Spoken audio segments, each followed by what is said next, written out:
जब भी आप पढ़ाई करने बैठें, ये सोचें कि आखिरी बार पढ़ रहा हूँ, कल मेरा एग्ज़ाम है। यकीनन इस सोच के साथ की गई तैयारी एक अलग लेवल की होगी और आप बड़े से बड़े एग्ज़ाम आसानी से पास कर लेंगे।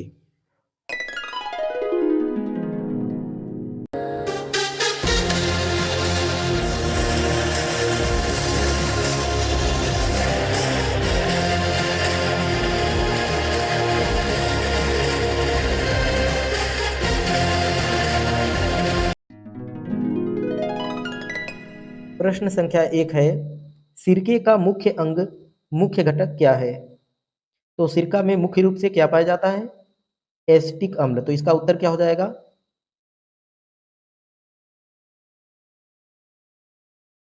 एसिटिक अम्ल।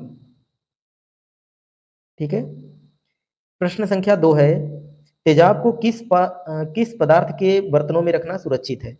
तो तेजाब को किस पात्र में रखा जाता है? कांच के। कांच यानी कि इंग्लिश में बोले तो ग्लास।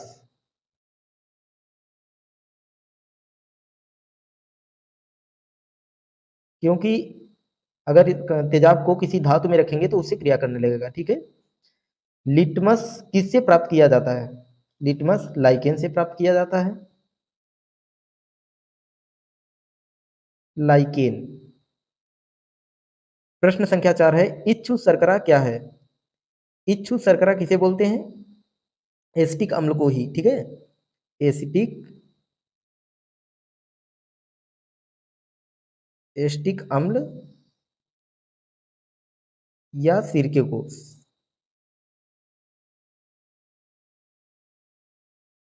इच्छु शर्करा क्या होता है? एसिटिक अम्ल या सिरका होता है। ठीक है। चाय में कौन सा अम्ल पाया जाता है? तो चाय में कौन सा अम्ल पाया जाता है? टेनिक अम्ल। अगला प्रश्न है, फार्मिक एसिड व एसिटिक एसिड में से कौन अधिक तेज अम्ल है? तो इसमें से ये अधिक सक्रिय है, ये कम सक्रिय है, ये प्रबल अम्ल में आ जाएगा। वैसे प्रबल अम्ल होता है नाइट्रिक अम्ल और हाइड्रोक्लोरिक अम्ल और सल्फ्यूरिक एसिड। तो इन दोनों में पूछ रहा है कि कौन अधिक तेज अम्ल है, तो इसमें से फार्मिक एसिड सही आंसर हो जाएगा। Formic acid. इमली में कौन सा अम्ल पाया जाता है? तो इमली में कौन सा अम्ल पाया जाता है? टार्ट्रिक अम्ल। टार्ट्रिक टार्ट्रिक अम्ल। प्रश्न संख्या 8 है, अम्ल वर्षा वायु में किसके अधिक सांद्रण के कारण होती है? तो अम्ल वर्षा सल्फर डाइऑक्साइड SO2 व नाइट्रोजन डाइऑक्साइड NO2 कि जब वायुमंडल में इनकी सांद्रता बढ़ जाती है, तो जब बारिश होती है तो इस पर वर्षा की बूंदें पड़ती हैं और वो अम्ल का निर्माण करके वर्षा के रूप में पृथ्वी पर आती हैं, जिन्हें हम अम्ल वर्षा कहते हैं। तो इसका सही आंसर क्या हो जाएगा? SO2 व NO2। ठीक है। इसके सांद्रण के कारण। चींटी के काटने पर, प्रश्न संख्या 9 है, चींटी के काटने पर किस अम्ल के कारण जलन महसूस होता है? तो फार्मिक अम्ल। इसका आंसर होगा फार्मिक अम्ल। अगर आईपीएससी में इसको बोलें फार्मिक अम्ल को तो क्या कहेंगे? मेथेनोइक अम्ल। मेथेनोइक अम्ल या एसिड कह सकते हो। ठीक है। क्योंकि चींटी जब किसी को काटती है तो वो बॉडी में फार्मिक अम्ल को या मेथेनोइक एसिड को इंजेक्ट कर देती है, जिससे मेथेनोइक एसिड की वजह से जो वहां पे जलन महसूस होती है। अम्ल क्या है? प्रश्न संख्या 10 है, अम्ल क्या है? तो अम्ल, इसकी परिभाषा लिख देते हैं यहाँ पे। अम्ल वे पदार्थ या यौगिक होते हैं, यौगिक होते हैं जो जलीय विलयन में, जलीय विलयन में हाइड्रोजन आयन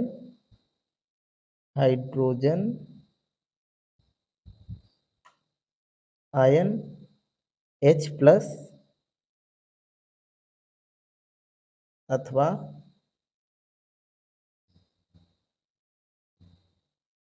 किसी पदार्थ को प्रोटॉन देते हैं।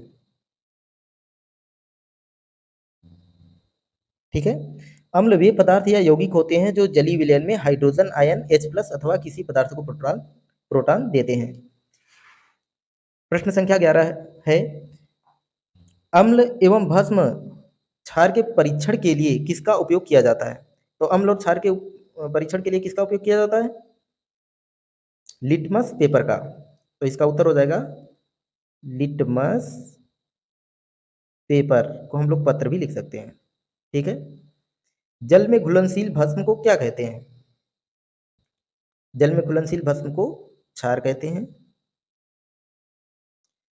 अगला प्रश्न है, पीएच मान का निर्धारण किसने किया? तो पीएच मान का निर्धारण सोरेनसन ने किया था। सोरेनसन। ठीक है। अगला प्रश्न है, सभी अम्ल जल में घुलकर क्या प्रदान करते हैं? तो आप लोगों को पता होगा कि ये देखिए, अभी हम लोगों ने इसकी परिभाषा लिखी है कि जलीय विलयन में H+ आयन प्रदान करते हैं। ठीक है। तो इसका आंसर हो जाएगा H+ आयन। प्रश्न संख्या 15 है, भस्मों यानी कि राख क्षारों का स्वाद कैसा होता है? यानी राख का स्वाद कैसा होता है? तो राख का स्वाद कैसा होता है? इसका आंसर होगा खारा। ठीक है। किसी एक सामान्य व्यक्ति के रक्त का पीएच स्तर क्या होता है? तो सामान्य व्यक्ति के जो रक्त का पीएच मान होता है वो होता है 7.35 से 7.45 तक, यानी कि क्षारीय प्रकृति का होता है। ठीक है।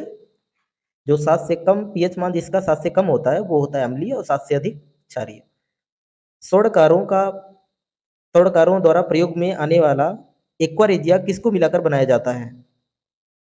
तो एक्वारेजिया बनाया जाता है HNO3 यानी कि नाइट्रिक अम्ल और हाइड्रोक्लोरिक अम्ल को मिलाकर के HCl से, जिसमें ये 1 अनुपात में रहता है और ये 3 अनुपात में, यानी कि नाइट्रिक अम्ल और हाइड्रोक्लोरिक अम्ल का 1:3 मिश्रण एक्वारेजिया कहलाता है। ठीक है।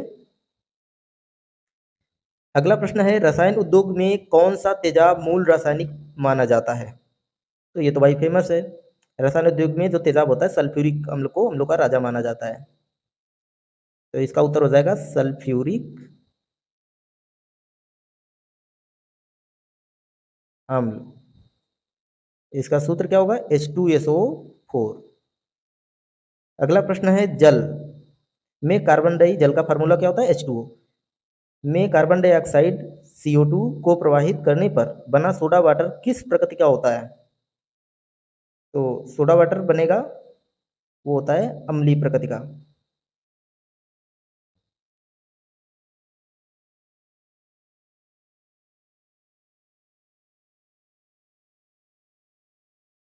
ओके।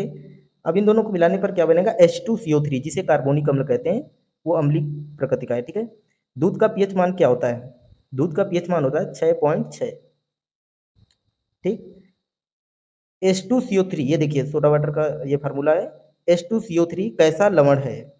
तो भाई अम्लीय लवण है, अभी हम लोग पढ़ के आए, इन दोनों के सहयोग से बनता है, तो अम्लीय। प्रश्न संख्या 22 है, काष्ठ से प्राप्त पाइरोलिग्नियस अम्ल में क्या होता है? यानी पाइरोलिग्नियस अम्ल में कौन सा अम्ल होता है? तो इसका उत्तर हो जाएगा 10% एसिटिक अम्ल पाया जाता है। पाइरोलिग्नियस अम्ल में 10% एसिटिक अम्ल पाया जाता है। ठीक है। जब चींटियां काटती हैं तो वे क्या अंतःक्षेपित करती हैं? तो इसका उत्तर होगा, चींटियां काटती हैं तो वो फार्मिक एसिड को अंतःक्षेपित करती हैं। तो यहाँ पे हम लोग फार्मिक अम्ल लिख सकते हैं, फार्मिक अम्ल, और अगर इसको हम लोग आईपीएससी में बोलेंगे तो क्या हो जाएगा, मेथेनोइक मेथेनोइक अम्ल या एसिड कह सकते हो, ठीक है। मधुमक्खी के दंश से एक अम्ल छूटता है जिसके कारण दर्द और जलन होती है, यह अंतःक्षेपित अम्ल कौन सा है? तो देखिए, मधुमक्खी हो, ततैया हो, बर्रैया हो, बिच्छू हो, इन सब में फार्मिक अम्ल पाया जाता है, ठीक है। तो इसका आंसर क्या हो जाएगा, फार्मिक अम्ल या मेथेनोइक अम्ल। फार्मिक अम्ल, ठीक, फार्मिक अम्ल की वजह से दर्द और जलन होता है। सीरा किसके लिए अति उत्तम कच्चा माल है? सीरा किसके लिए अति उत्तम कच्चा माल है? तो इसका उत्तर होगा एस्टिक अम्ल, क्योंकि हम सीरे से भी एस्टिक अम्ल बना सकते हैं, एसिटिक अम्ल। अगला प्रश्न है, किस अम्ल का प्रयोग बेकिंग पाउडर के निर्माण में करते हैं? तो इसका उत्तर होगा, देखिए, बेकिंग पाउडर टार्टरिक अम्ल की सहायता से बनाया जाता है। तो इसका उत्तर क्या हो जाएगा, टार्टरिक अम्ल। टार्टरिक अम्ल कहाँ पाया जाता है, इमली में।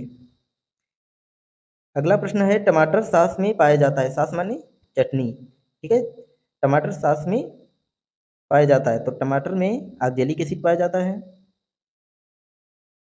और ऑक्जेलिक अम्ल कपड़े का धब्बा छुड़ा सकता है, ठीक है। स्याही लग जाए तो ऑक्जेलिक अम्ल की सहायता से छुड़ाया जा सकता है। टमाटर सॉस में यहाँ पे लिखेंगे ऑक्जेलिक अम्ल, इसका उत्तर हो जाएगा ऑक्जेलिक अम्ल। सिरके का मुख्य घटक क्या है? यानी कि सिरके का मुख्य घटक क्या है? तो इसका आंसर होगा,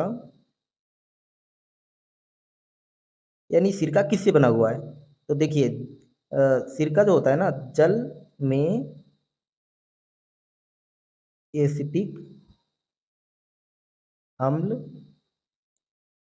का 5% विलयन को हम सिरका बोलते हैं। सिरके का मुख्य घटक एस्टिक अम्ल होता है, और जल में एस्टिक अम्ल का 5% विलयन सिरका कहलाता है, ठीक है। प्रश्न संख्या 29 है, सिरका होता है, ये क्वेश्चन रिपीट हो गया है, चलिए फिर भी लिख देते हैं। सिरका, अभी मैंने बताया सिरका क्या होता है, जल में एसिटिक अम्ल का 5% विलयन को सिरका कहा जाता है। जल में एसिटिक अम्ल का 5% विलयन को सिरका कहा जाता है, ठीक है। अगला प्रश्न है, यदि दूध को काफी समय तक बिना ढके रखा जाए तो दूध खट्टा हो जाता है, यह किसके कारण होता है? तो हम लोग अच्छी तरह से जानते हैं, दूध में लैक्टिक अम्ल होता है, अगर वो खट्टा होगा तो लैक्टिक अम्ल की वजह से होगा। तो इसका आंसर क्या हो जाएगा, लैक्टिक अम्ल। अगला प्रश्न है, मांसपेशियों में किस अम्ल के एकत्रित होने से थकावट आती है? तो इसका भी आंसर होगा लैक्टिक अम्ल। अगर मांसपेशियों में लैक्टिक अम्ल की लैक्टिक अम्ल अगर एकत्रित हो जाए तो थकावट आने लगती है, ठीक है। अम्ल। नींबू खट्टा किस कारण होता है? नींबू में क्या होता है, साइट्रिक एसिड, साइट्रिक अम्ल। साइट्रिक अम्ल की वजह से नींबू खट्टा होता है। मानव गुर्दे में बनने वाली पथरी प्रायः बनी होती है, किसकी बनी होती है? कैल्शियम ऑक्जेलेट की, ठीक है। कैल्शियम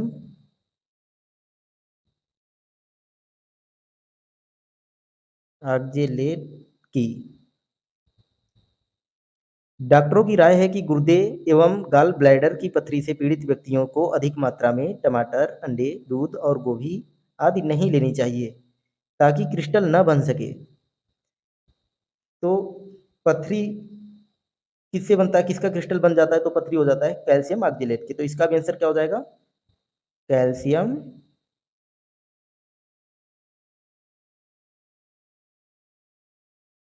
ऑक्जेलेट,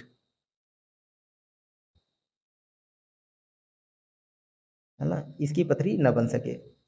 इसलिए डॉक्टर परामर्श देते हैं कि आप टमाटर, अंडे, दूध का कम इस्तेमाल कीजिए, जिसको गुर्दा और गाल ब्लैडर की पथरी होती है। प्रश्न संख्या 35 है, फोटोग्राफी में कौन सा अम्ल प्रयोग किया जाता है? तो फोटोग्राफी में ऑक्जेलिक अम्ल प्रयोग किया जाता है। तो इसका आंसर हो जाएगा ऑक्जेलिक ऑक्जेलिक अम्ल। ठीक है, अगला प्रश्न है, पौधों की कोशिकाओं में ऑक्जेलिक अम्ल किस रूप में होता है? तो पौधों की कोशिकाओं में ऑक्जेलिक अम्ल कैल्शियम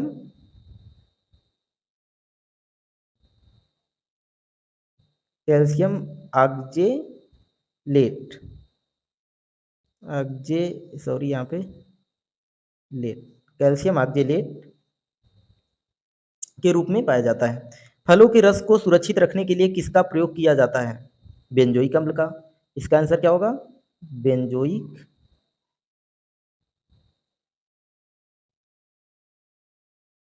अम्ल। अगला प्रश्न है, खाद्य पदार्थों के परिरक्षण हेतु कौन सा पदार्थ प्रयुक्त होता है? तो खाद्य पदार्थ के परिरक्षण हेतु बेंजोइक अम्ल का ही यूज किया जाता है। बेंजोइक अम्ल या सोडियम बेंजोएट।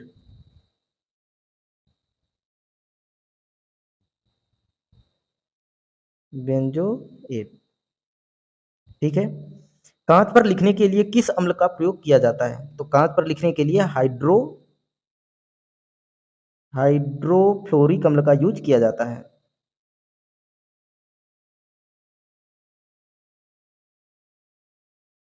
अम्ल, इसका फार्मूला क्या होता है, HF, हाइड्रोफ्लोरिक अम्ल का। जैसे हाइड्रोक्लोरिक अम्ल में HCl होता है, हाइड्रोब्रोमिक अम्ल में HBr होता है, उसी तरह हाइड्रोफ्लोरिक अम्ल का सूत्र क्या होता है, HF। तो कांच पर लिखने के लिए हाइड्रोफ्लोरिक, यहाँ पे फ बना हुआ है, फ्लोरिक अम्ल का यूज किया जाता है, ठीक है। अगला प्रश्न है, सर्वप्रथम किस वैज्ञानिक ने फिटकरी के आसवन से सल्फ्यूरिक अम्ल H2SO4 प्राप्त किया? तो उस वैज्ञानिक का नाम था गेबर। गेबर नामक वैज्ञानिक,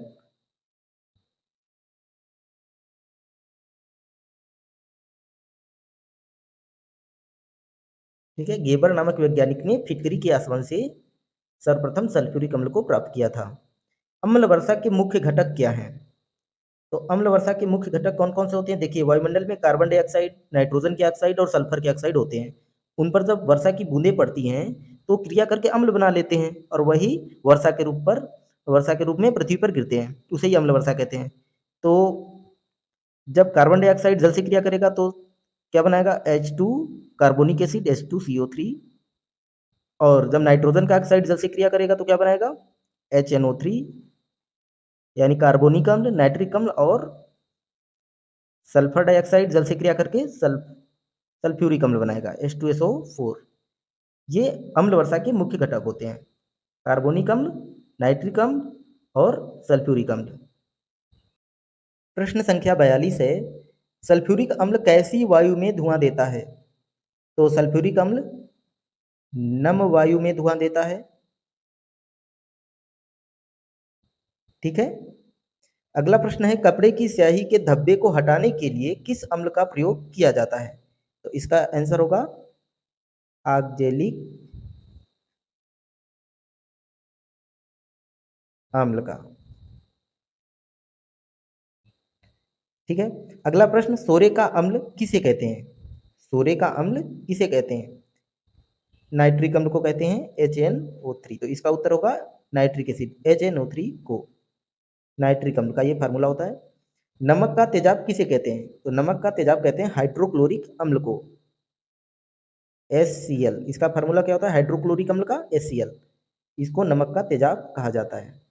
प्रश्न संख्या 46 है, रबड़ जमाने के लिए किस अम्ल का उपयोग किया जाता है?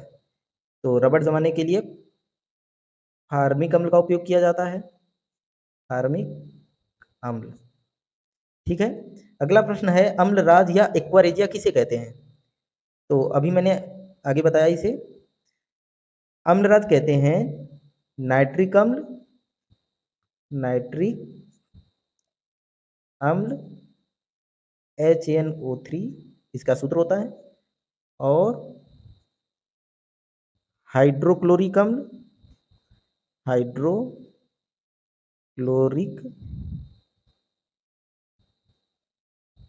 अम्ल HCl इसका फार्मूला होता है, का 1:3 मिश्रण को। ठीक है, यानी कि ये एक भाग में रहेगा और ये 3 भाग में। अगर शॉर्टकट में लिखें तो क्या लिखेंगे? HNO3 plus 3HCl। ठीक है, इसको हम लोग क्या कहेंगे? अम्लराज या एक्वारेजिया। अगला प्रश्न है, हाइड्रोक्लोरिक अम्ल को किस नाम से जाना जाता है? तो हाइड्रोक्लोरिक अम्ल का एक और नाम है, इसको म्यूराटिक एसिड के नाम से जाना जाता है। म्यूराटिक एसिड, एसिड माने आप लोग जानते हैं अम्ल होता है, म्यूराटिक एसिड के नाम से जाना जाता है। मूत्र में कौन सा अम्ल पाया जाता है? तो मूत्र में यूरिक अम्ल पाया जाता है। ठीक है। दही में कौन सा अम्ल पाया जाता है? तो दही में लैक्टिक अम्ल पाया जाएगा, लैक्टिक अम्ल।